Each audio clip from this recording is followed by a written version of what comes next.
In the heart of Siam's ancient capital, Ayutthaya, a place where history breathes and magic still lingers in the air, a legend was forged.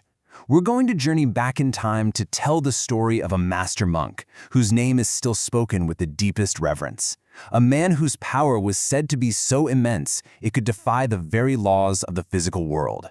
This is the immortal story of Luang Pho Khan of Wat Nok Krachab.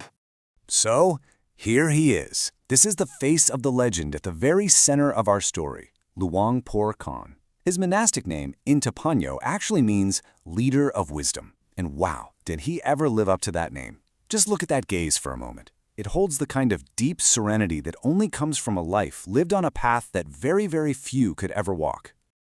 Okay, to really get a sense of his stature, you have to hear this.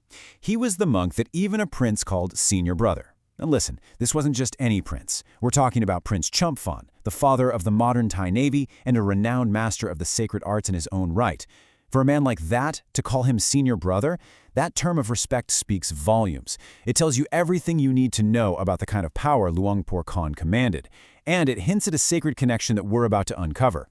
All right, so let's start at the beginning. Part 1, the legend of the old capital, the call to the path. Because every legend has an origin story, and his began right there, in the historic lands of Ayutthaya, where the echoes of ancient kings are all around you. His journey started simply enough. He was born Khlong Suki in 2415, and at the age of 20 he entered the monkhood, and that's when he was given the name Inthapanyo. But it didn't take long for people to see his incredible devotion. I mean, within just a decade, he rose to become the abbot of Wat Nok Krachab. You can just feel it, right? These were those quiet early years where a spiritual giant was being forged. So, how exactly does a humble monk become a living legend?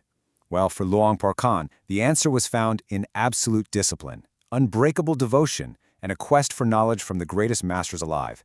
This was his trial by fire. This was the forging of a master. You know, he was a true ascetic. He embraced the practice of tudong. And let me tell you, this is not for the faint of heart. This tradition meant wandering deep into the forests with basically nothing, just his robes and a bowl. It was out there, in that total solitude, facing the raw power of nature and his own inner world, that he forged an unbreakable will and an absolutely profound meditative power. Now, to put his power into perspective, you have to know there was another master of invincibility in Ayutthaya at the time, Luang Pho Khan, a total legend. And when people spoke about their power, they used this amazing Thai phrase, Kin Kan Mai Long. It basically means they were so evenly matched, neither could overcome the other, an unstoppable force meeting an immovable object. To be considered an equal to a master like Luang Pho Khan, well, that was the highest praise you could possibly get. And of course, this incredible power didn't just appear out of nowhere. He learned from the absolute giants of his era.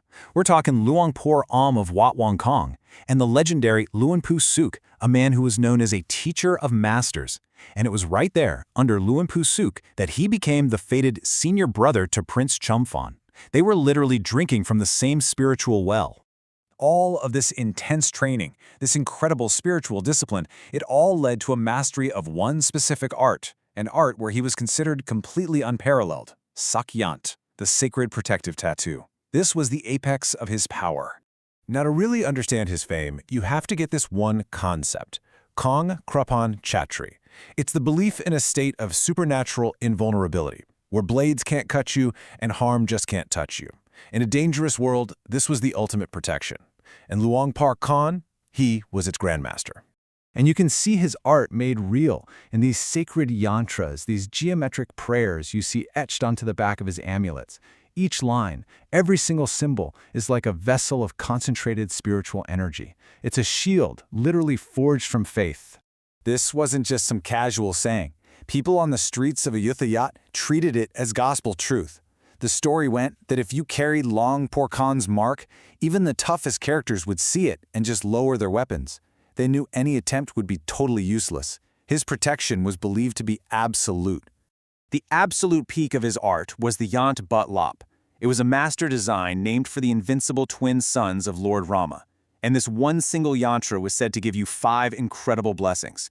It shielded you from black magic, it granted supreme invulnerability, it helped you just evade danger, it could reflect harm back to your enemies, and get this, it was even said to help fulfill your deepest wishes. It was the whole shebang. But here's the thing. This immense power was never, ever for his own glory.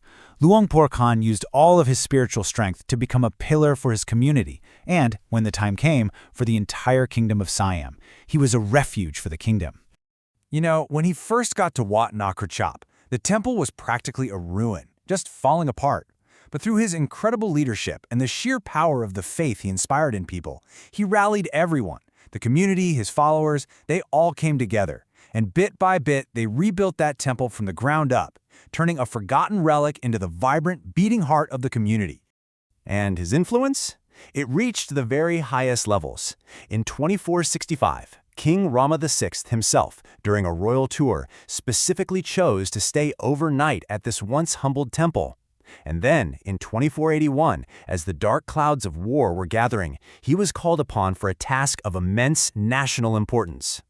108. That was the number. The absolute most powerful, most elite monks from every corner of the kingdom were called to Wat Ratchabophit in Bangkok. Their mission was to consecrate amulets for the soldiers heading into the Indochina conflict.